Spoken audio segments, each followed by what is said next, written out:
Hi you guys, welcome back. My name is Carrie Penny. I am the Happy Crafty Homemaker and welcome to show and tell number 200.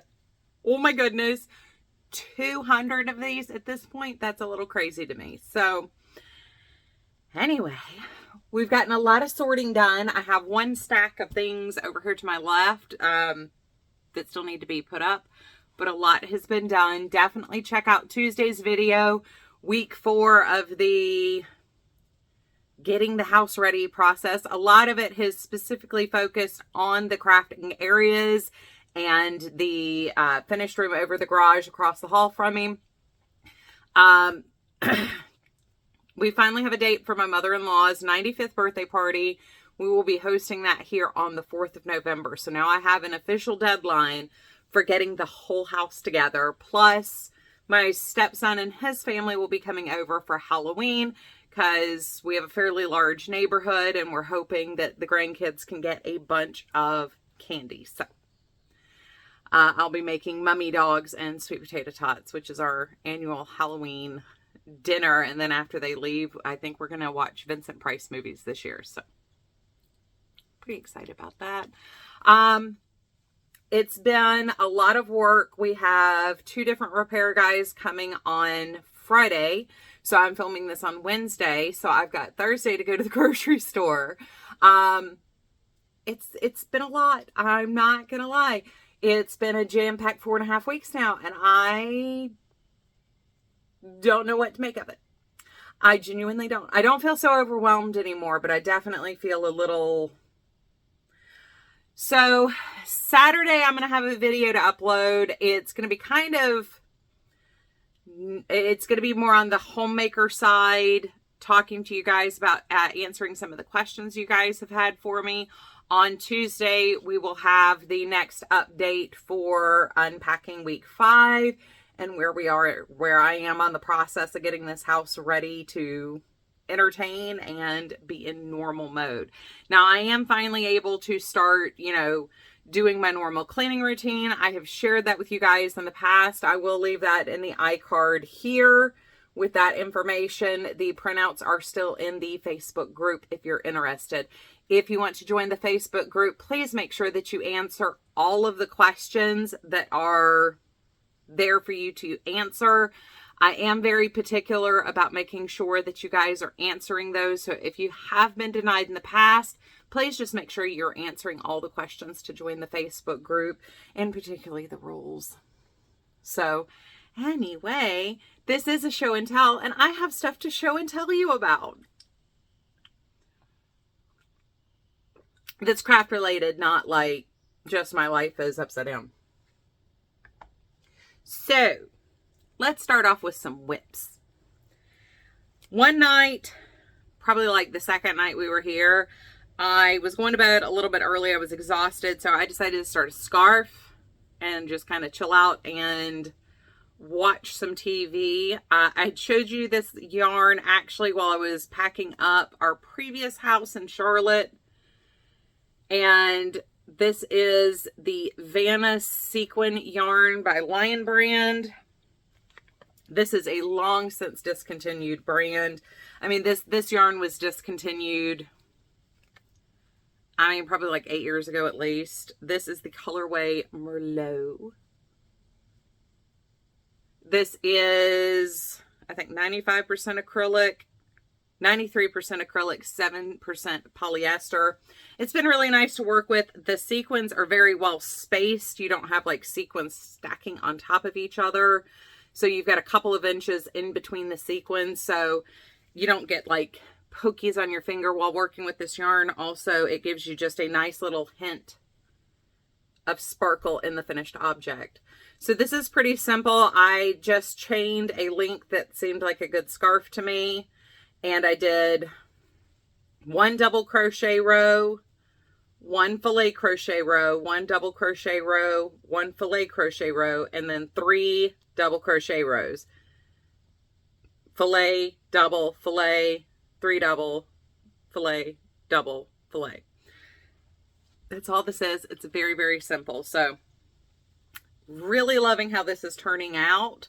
I had 4 balls of this and we're already at a pretty decent length. I want a little bit more length, obviously, but that's going to be really cute for just popping on. Since apparently we're going to have seasons this year in Columbia, which I'm a little salty about. I'm not going to lie. So I finally get a pool, and it's so cold outside most days that you can't go swimming. That would be the way, right? We get a fall in Columbia for the first time in 20 years. Well, I take it back.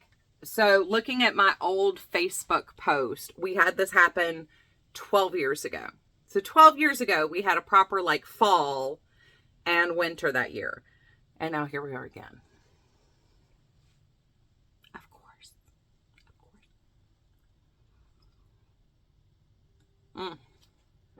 It is fairly early still. Coffee is a must. I think it's 7:30. Other thing that I got some work done on is my fingering weight granny square wrap shawl scarf thing. So the last time I shared with you guys, we were down here. So the Monday that the painters were here, I really couldn't do anything around the house because we were tarping and painting, and I was trying to stay out of the way more or less. I had the cats locked up, so I couldn't really go in the bedroom, which was the only room I could have worked in. So I spent a lot of time that first day working on this, as well as the evening afterwards when I had first started cleaning up here and getting this area ready. I had severely bruised myself flipping these 5x5 calyx cubes around. I had to bring them down on myself and kind of slide my way down slowly, and I was using my legs to kind of balance it. Yeah, bruised myself severely, so I was a little tired and a little sore. So I did get 2 days worth of work actually on this. So we got 1, 2, 3, 4 rows done and started a 5th row. But that's where we're at right now. We're a little over a foot. And I'm really enjoying how this is turning out. This is really becoming very cute. It's a little gaudy just because it is a scrap project. It's a little gaudy, but that's okay. So I'm going to move my clip up to mark where I showed you last. But yeah, it's coming together. Once again, I get a lot of questions about stuff like the scrap projects. There are 2 different ways you can do these that will give you a good overall look. One is throw in every single color you have. The more colors you have, the less each color stands out. Now, I do generally have a color palette, so we do tend to have a lot of pinks, blues, and purples show up in my things. But once again, we've got, green and gold, more green. There's some browns in here. There's gray, which is my favorite neutral. Once again, more orange. Something like this, where it's a lot of different colors already, kind of help massage some of that. We've got this that's got a lot of color in it, but I tend to think if you're going to do a true scrap project, throw all of your colors into that project. The more colors, the more it looks kind of intentional, and nothing really stands out up against the backdrop of everything else. Now, I have also done scrap projects where I take scraps of a certain color or color value, and we'll use that. Like many years ago, I did a ripple stitch blanket using worsted weight acrylic, and it was all reds, pinks, and creams. So you can go through and just pick a palette to use and stick with that palette. If you're doing a true scrap project, you can pick 1 or 2 colors and just incorporate those. I would use the quilting tip though, if you want to make sure you have a good balance of value in there. Take a black and white picture of all the balls you're planning on using to make sure you have a nice even balance of the lights and the darks and the midtones. That way you don't have something where you're creating an unwanted contrast within your project, or it leans too heavy to the dark or the light. But either way, you can get a beautiful scrap project. It just depends on really what you want. For this one, I'm just, everything but the kitchen sink is getting thrown into this. I will probably border this one round with a probably natural yarn. I have quite a bit of natural fingering weight yarn, undyed. So I will probably do a border with the undyed yarn and then do some other border around it after that with a color, just to kind of bring in an edge and create a border to the project in the end. But as far as like how to put together your scraps, really, for like this, obviously I'm doing everything but the kitchen sink. But you can go either way. It's really up to you if you want to control it a little bit more or let it be. This is living in a bag that I got from Debbie, the Canadian crocheter. She made this. And it is the spooky month, so we may as well enjoy our spooky prints. So, finished objects. I do have 2 finished objects somehow. I finally finished this stole wrap last night. I did just finish it last night, but I've been working on it while I edit videos. And, well, it's not really editing so much as making sure I didn't say something stupid that I need to correct. But it's just a wrap style. This is holding 2, one's a Lion Brand cupcake, one's a Lion Brand mandala together. I did this as a corner to corner, and then I did my normal corner to corner border edge on it, continuing with the yarns held together. So it is a truly, not scrap project, but a truly unique project in the end of what the fabric looks like. But it's just a basic corner to corner block stitch, nothing difficult or particularly taxing. So up next, I did finish my sunflower blackberry crescent shawl using the Yarnable from September. Speaking of Yarnable, and this is kind of a little tangent here, or not tangent, I hosted a giveaway on my ALC video for August. And the original winner has not gotten back to me. It's already the 10th. So I will be doing a redraw. Please double check your notifications to see if I comment on your message in that video talking about favorite school supplies. So I will be doing a drawing for the next pick for that. But here we go. I'm so excited. I'm so excited. I need to block it, but now it's ready to go. Like, it even would look really good with this outfit.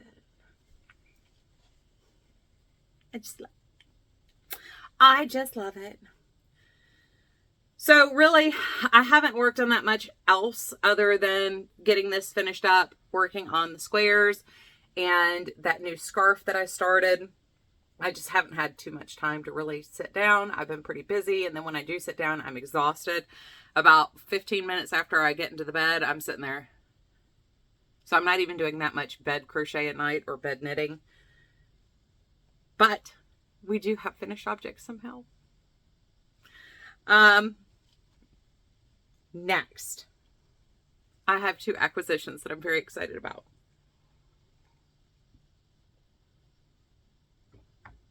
So these will have links. They are Amazon affiliate links in the description box down below. But try not to jiggle my table too much. I got 2 new books. So we have The Fellowship of the Knits and The Nightmare Before Christmas. These are once again compilation books by Tanis Gray. These are absolutely gorgeous. These always are gorgeous, but these are absolutely gorgeous. So many of you guys will know that I do have the Harry Potter, the 2 Harry Potter books that are done in the exact same way as these are. These are the compiler and originator for the idea is Tanis Gray, who's on my Just Yes designer list. I don't know why, but I will start a project and then look at who designed the project and be like, oh, it's Tanis Gray. No wonder I like it. Frequently, especially with Fair Isle projects. I don't know why. I'm just drawn to her style. I won't even realize it's one of her designs. And then all of a sudden I'm like, it's Tanis Gray again. So it doesn't surprise me that when she does these compilation books, they are stunning, high quality books. If you are members of the fandom of Nightmare Before Christmas or the Lord of the Rings, I would highly recommend taking a look at these, whether you knit or not. These are knitting books, but they are just gorgeous masterpieces. I will also leave both of the Harry Potter books in the description box down below. But I have to say, they just, once again, I mean, look at this is Fellowship of the Knits. Look at that beautiful pattern on the inside cover. The photography for the pictures is just absolutely gorgeous.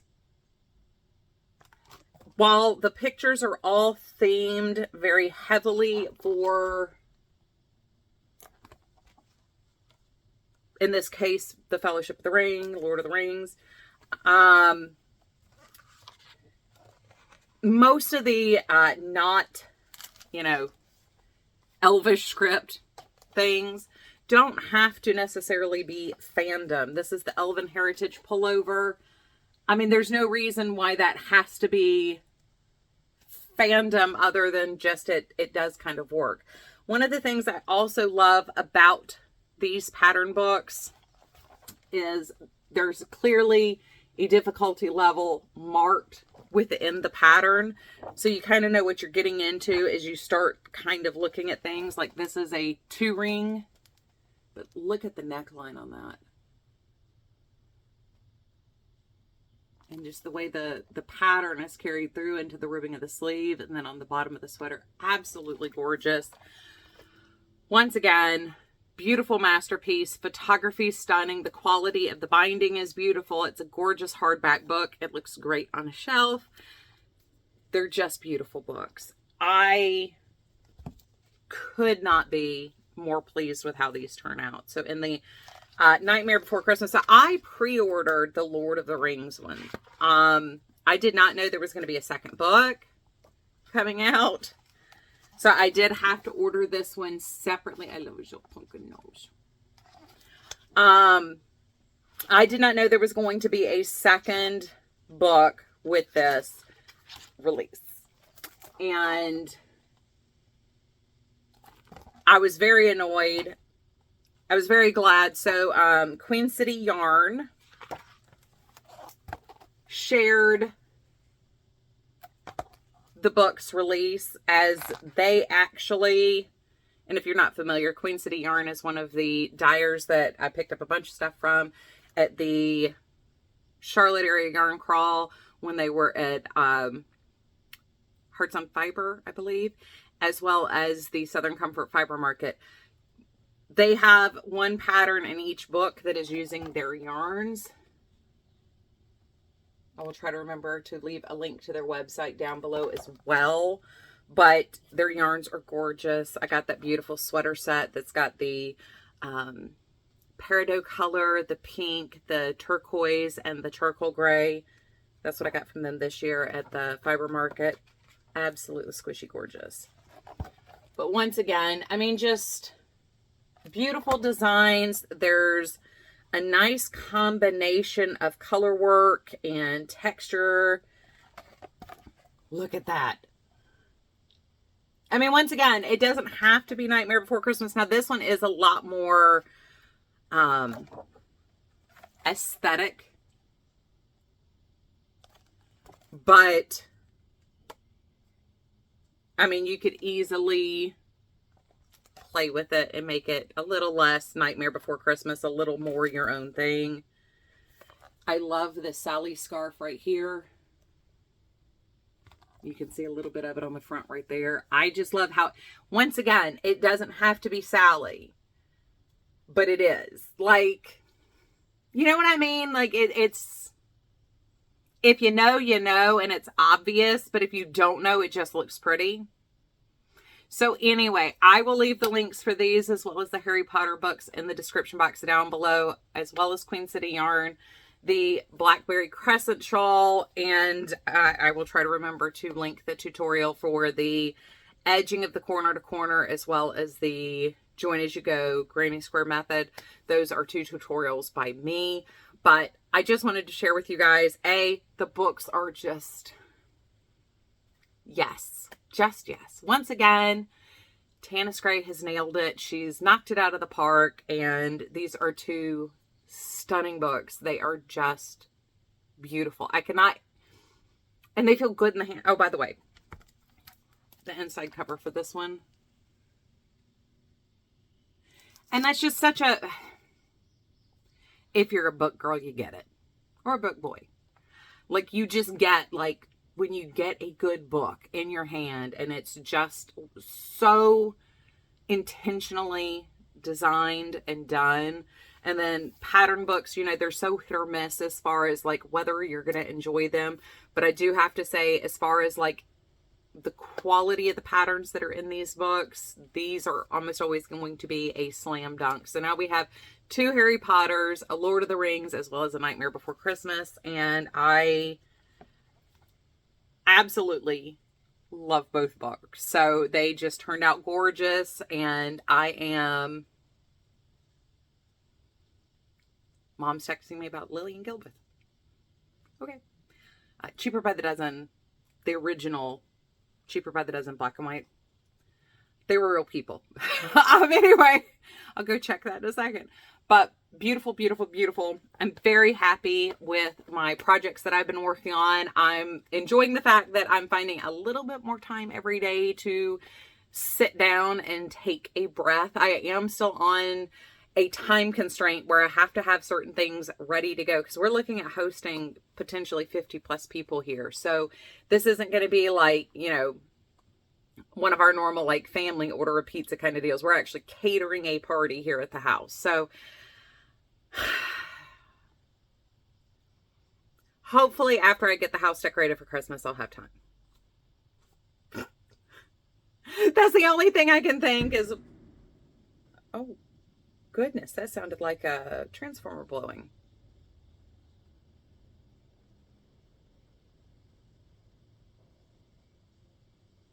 Oh, that's the trash truck. Never mind. That was real loud. My trash cans are very, very full. Well, my trash can's full and my recycling bin's full. They'll have fun with that, I suppose. Anyway, I love you guys. I still haven't found my clicker, so please forgive my finger. Take care, and I will see you guys on Saturday.